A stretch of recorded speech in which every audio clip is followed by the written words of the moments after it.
Hello and welcome to the news on NTA International. I am Olajide Bello. First, the headlines.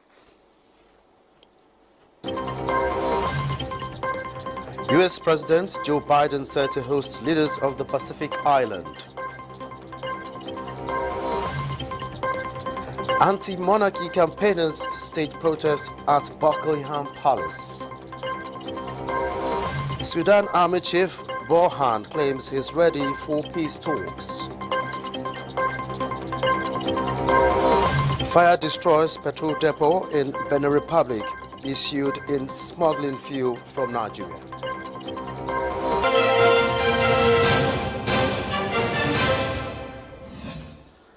President Bola Tinubu has directed security agencies to rescue the remaining female students of the Federal University Gusau Zamfara State who were recently abducted by terrorists.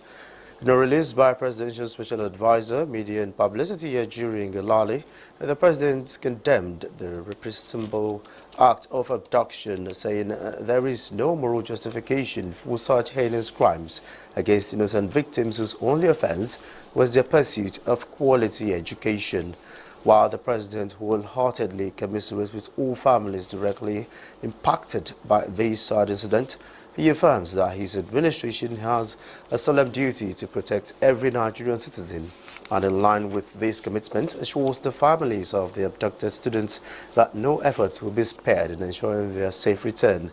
Furthermore, the President pledges that the federal government is determined to ensure that educational institutions remain sanctuaries of knowledge, growth and opportunity and are totally free from the menacing acts of terrorists. The head of Sudan's army says he is willing to talk to the commander of rebel forces whom he is battling for control over the country. General Abdel Fattah al-Burhan says he was ready in principle to sit down with Mohamed Hamdan Dagalo, leader of the Rapid Support Forces RSF. The two men have been fighting a brutal internal war since April, which the UN says has left more than 5,000 people dead. It says more than 5 million people have been displaced. General Burhan, who seized power in a coup in 2021, was speaking in an interview after addressing the UN General Assembly in New York. He heads the Sudanese Armed Forces SAF and is on a global diplomatic tour seeking international support and some kind of legitimacy for his leadership despite his failure to hand power to civilian authorities. The general denied his forces were targeting civilians despite the UN charters saying there is evidence that they are launching indiscriminate airstrikes on residential areas. He said he was confident of victory, but admitted he had been forced to relocate his headquarters to Port Sudan because the fighting in the capital, Khartoum, had made it impossible for them to continue. 2 people have been killed and 5 others injured after shells were fired in the historic northern Malian city of Timbuktu, the army says. Report says the military blamed what it called terrorists for the shelling. Timbuktu, a UN-designated World Heritage Site, has been under siege in recent weeks by jihadists, leading to acute food shortages. Back in 2012, it was captured by Islamists and Tuareg fighters who were eventually ousted by French forces. However, the jihadists continue to stage attacks from their bases further north in the Sahara Desert. The insurgency was the main reason Mali's military seized power in 2020, accusing the civilian government of failing to provide security. It's pledged to end militant attacks, but in recent months it appears they have been on the increase. Police in Kosovo have surrounded gunmen in a monastery after an officer was fatally shot. Kolo Mohammed tells us more. The masked gunmen attacked the Kosovo police and killed an officer in escalation of tension with Serbia. Kosovo Prime Minister on Sunday confirmed that a police officer was killed and others wounded. The Prime Minister blamed the attack on supporters from neighboring Serbia owing to increased tension between the two former war foes at a delicate moment in their European Union-facilitated dialogue to re-establish ties. Kosovo police said 2 trucks without license plates blocked a bridge at the entrance of the village. 3 police units were sent to unblock it, but came under fire from different directions with various weapons, including hand grenades and bombs. Police managed to push back the attack and take the 2 injured police officers to the hospital in southern Mitrovica. Kolo Muhammad, NTA News. On the sidelines of the General Assembly, the United Nations says plastic have remained environmental degrading hazard to the environment and human health. Kolo Mohammed again reports that the environmental arm of the UN warns that recycling plastics is just not enough. Anderson, Executive Director of the United Nations Environment Programme, said with the production of plastic on the rise worldwide, it is creating even more pollution, and humanity cannot just recycle its way out of the problem. She therefore called for a total rethink about the way plastics are used. Right upstream, we're talking about elimination. Eliminating what's frankly not necessary. That thing that is wrapped in plastic that's completely mindless, that is maybe even wrapped by nature itself, the orange or the banana, things that have already been wrapped, or things that doesn't need wrapping, but we wrap it mindlessly. All of that, just eliminate as much as we can the single-use plastic. Breaking down plastics can generate polluting microplastics that wind up in water or the air. A study shows that instead of helping to tackle the world's staggering plastic waste problem, recycling may be exacerbating the environmental problem. She was talking 2 weeks after the publication of the first draft of a future international treaty on plastic pollution, which is expected to be finalized by the end of 2024. And what's exciting about that draft text is that it takes the entire production line from the beginning to the end and looks at the interventions that the world needs to do along the line. Anderson said there is need to reduce the overall supply of neuropolymer, which is one option in the draft text of the treaty. Kolo Muhammad, NTA News. United States President Joe Biden is set to host leaders of the Pacific Island.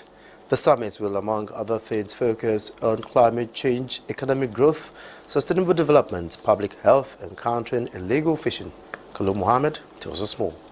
Second summit with Pacific Island is a part of the United States charm offensive to block further Chinese invasion into a strategic region Washington had long considered its backyard.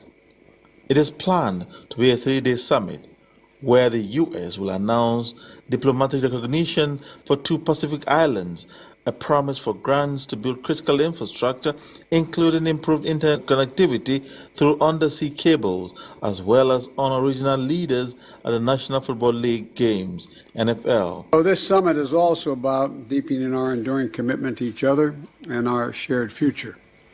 Our commitment to tackling the climate crisis, which threatens all of us. We're seeing the consequences of climate change around the world very vividly, including in the United States right now. And I know your nations feel it acutely, and for you all, it's an existential threat. It's an existential threat.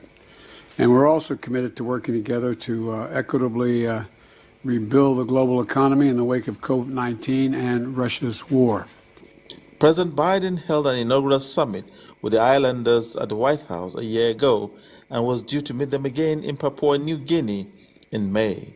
However, the plan was scrapped when a U.S. debt ceiling crisis forced Biden to cut short an Asia trip.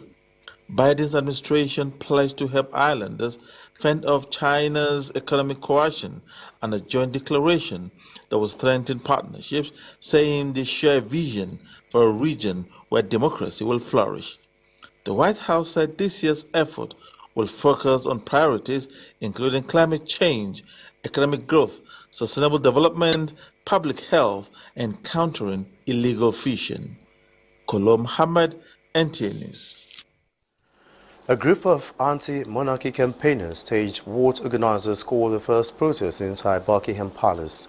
The group of local activists from different parts of the UK visited the palace as tourists.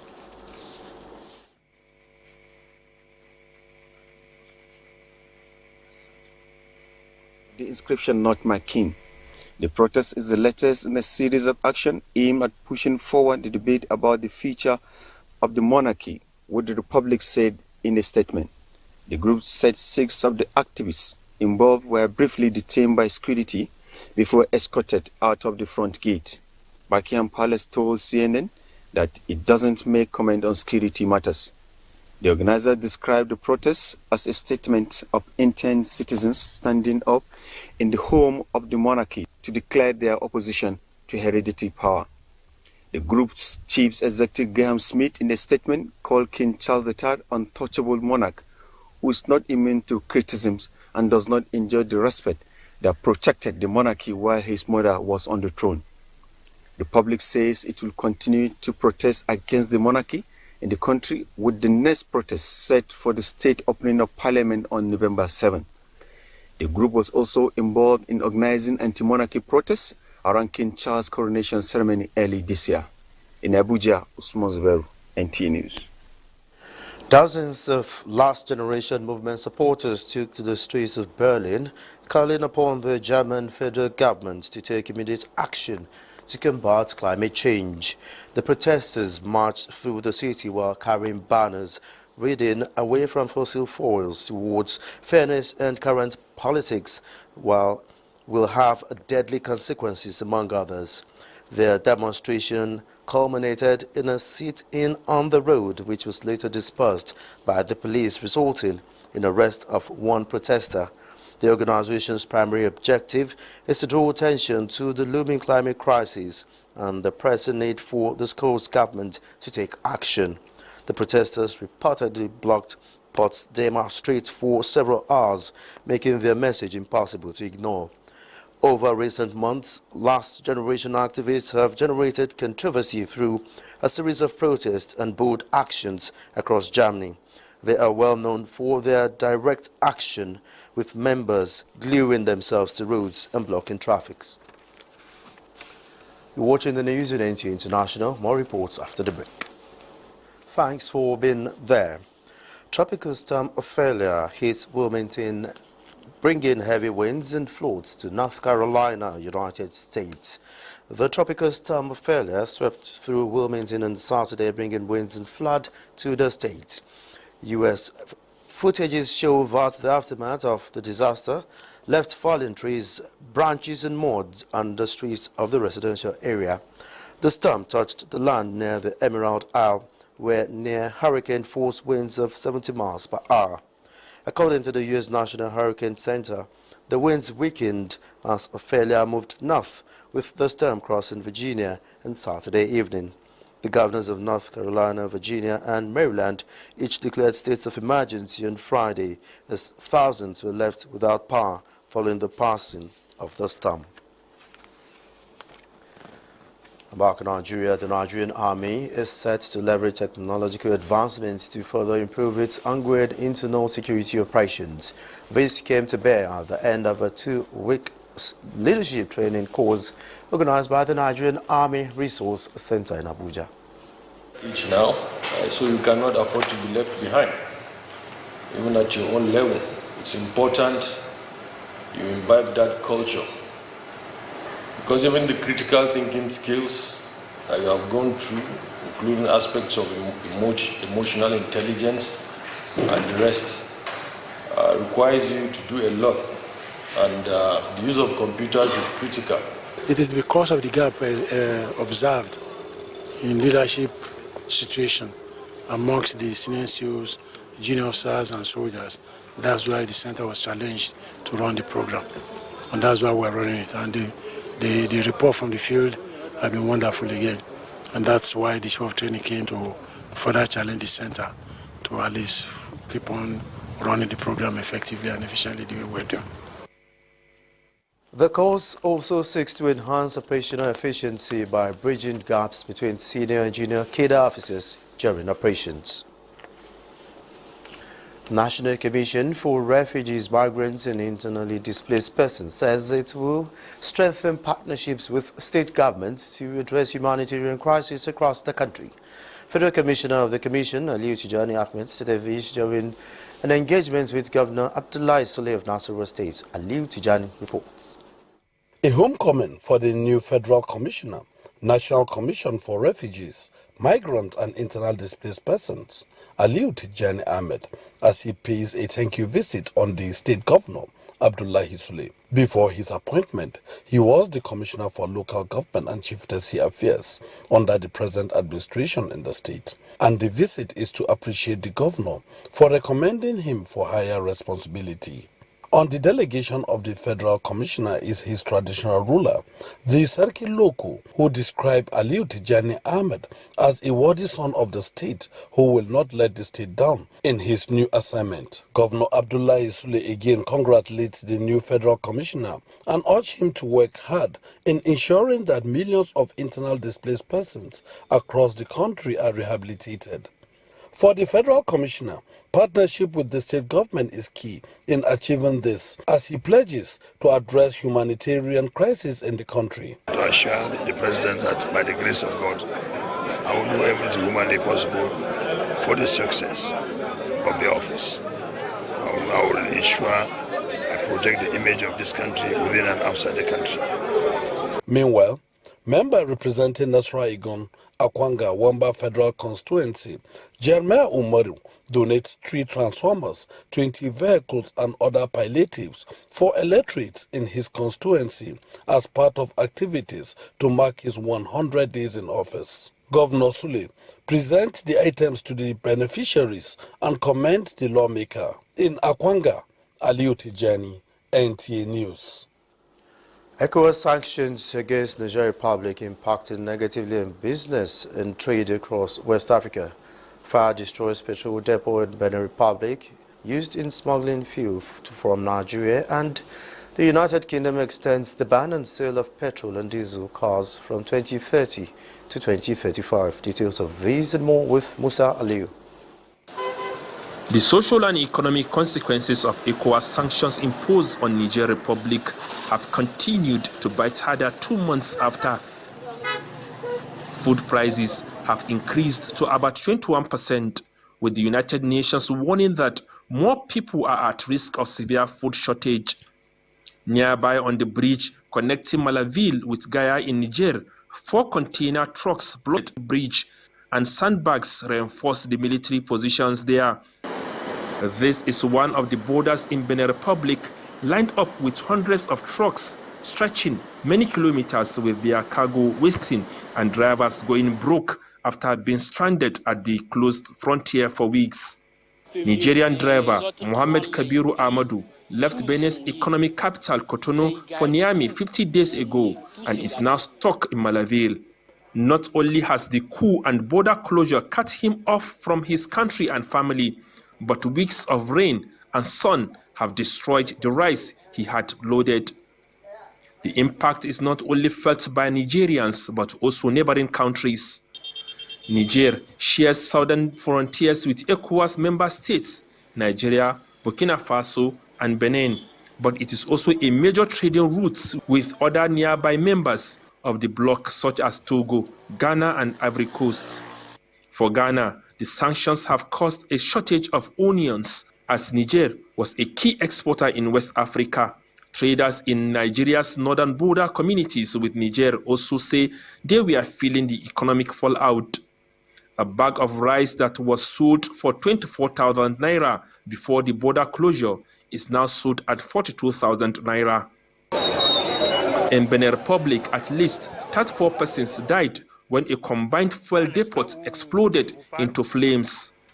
Reports said the blaze erupted at a warehouse for smuggled fuel in the southern Benin town of Seme Peji, where cars, motorbikes, and tricycle taxis came to stock up on fuel. Benin Interior Minister Alassane Seydu said 20 people are receiving treatment in hospital, including some with severe injuries. The depot is believed to be a warehouse for smuggled fuel from neighboring Nigeria. And in Europe, the United Kingdom has softened its policies aimed at achieving net zero carbon emissions by 2050 and instead pursue a pragmatic approach to hitting the target. The Prime Minister, Rishi Sunak, said the ban on the sale of petrol and diesel cars would be pushed back from 2030 to 2035. You'll still be able to buy petrol and diesel cars and vans until 2035. Even after that, you'll still be able to buy and sell them second-hand. In East Africa, Somalia's capital is witnessing a construction boom following improvement in security in that country. The development has raised the interest of female engineers supervising major construction in Mogadishu. A civil engineer, Fatuma Mohammed Ali, is working hard supervising male laborers twice her age and breaking barriers in the conservative country. The 22-year-old has battled social stigma, family opposition, and workplace harassment, but said she never doubted her choice of career. Musa Aliyu, NTA News. Operatives of the National Drug Law Enforcement Agency, NTAi, have intercepted over 4 tons of illicit and controlled drugs, including consignments of nitrous oxide, popularly known as laughing gas, skunk codeine syrup, and tramadol during interdiction operations in Lagos, Kogi, FCT, Jigawa, Kaduna, Sokoto, and Edo states. The Director, Media and Advocacy, NTAi Headquarters, Femi Babafemi, in a statement in Abuja, says no fewer than 1,194 cylinders of laughing gas with a total weight of 2,547.2 kilograms loaded into Toyota Sienna buses were on Friday, 22nd September, intercepted by NTAi operatives along Akene Lokoja Abuja Expressway. 2 suspects, Onyebuchi Pozu and Kenneth Igwe, who were taking the consignments to the nation's Federal Capital Territory for distribution, have been arrested and taken into custody, while one of the Toyota Sienna buses marked KTU 582HV was conveying 99 cartons containing 594 cylinders weighing 1,267 kilograms. The second bus, with registration number FKJ 329YA, was conveying 100 cartons of the substance, with 600 cylinders weighing 1,280 kilograms. A 48-year-old woman, Mrs. Ugo Elubwa, was also arrested in Abuja in a follow-up operation after 2,400 ampules of pentasozine injection and 100,000 tablets of X-25 intercepted in Kogi State were traced to her. In the FCT, operatives intercepted 977 kilograms of skunk on Wednesday, 20th September, in a trailer marked LSR 343XW, bearing cartons of Maggi. The skunk consignment was loaded into the truck at Ikpele Junction in Ondo State. Other operations of the agency carried out in Jigawa, Sokoto, Kaduna, Lagos, Edo, and Oyo states were successful out of the seizure of various illicit drugs and arrest of suspects, while commending the officers and men of the Lagos, FCT, Kaduna, Jigawa, Kogi, Sokoto, and Edo commands of the agency for the arrest and seizures of the past week. Chairman of the NTAi, Brigadier General Mohammed Buba Marwa, also applauded the compatriots in all the commands across the country for intensifying their weather sensitization lectures and advocacy messages to every part of their areas of responsibilities. Up next is Sports Update with Oche Ngede. That's the end of the news on NTA International. I'm Olajide Bello. Thanks for watching.